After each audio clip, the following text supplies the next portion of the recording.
at ASCO GU, I'm presenting the results of the therapy trial. This is a randomized phase 2 study of lutetium PSMA-617, which is a very novel radiolabeled therapy for men with metastatic castration-resistant prostate cancer. This is a radioactive molecule which targets prostate-specific membrane antigen, or PSMA, overexpressed in metastatic disease. And this is a phase 2 randomized trial conducted by the ANZUP Cancer Trials Group at 11 sites around Australia. We randomized 200 men to either lutetium PSMA-617 or cabazitaxel chemotherapy. And the results showed that lutetium had greater activity, fewer adverse events, and patient-reported outcomes favoring lutetium. So more specifically, the primary endpoint was a PSA decline of 50% or more, and that was seen in 66% of men randomized to lutetium PSMA compared to 37% of men with cabazitaxel. Radiographic or PSA progression-free survival was delayed with lutetium PSMA with a hazard ratio of 0.63.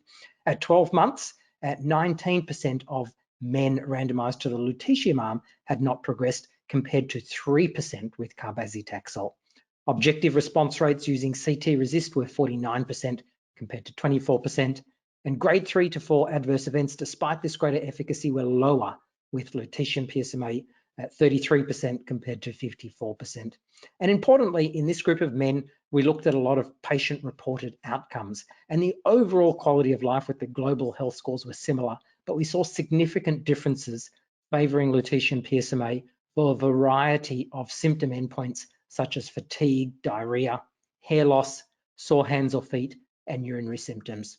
So the conclusion of this study is that lutetium PSMA-617 is a new class of effective therapy for men with metastatic prostate cancer. So the next step is that there is a phase 3 randomized controlled study being conducted by Novartis and AAA. This is an over 800 patient study, and this has completed recruitment, and we're really awaiting the results. This will give us a survival readout and will lead to FDA registration in the USA if it is a positive study.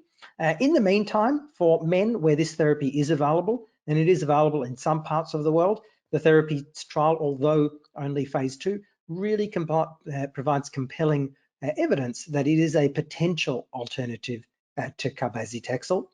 We did not yet reach enough deaths in this phase 2 study to actually perform a survival analysis. So at the time of follow-up, there were only 90 deaths in total, and that was insufficient.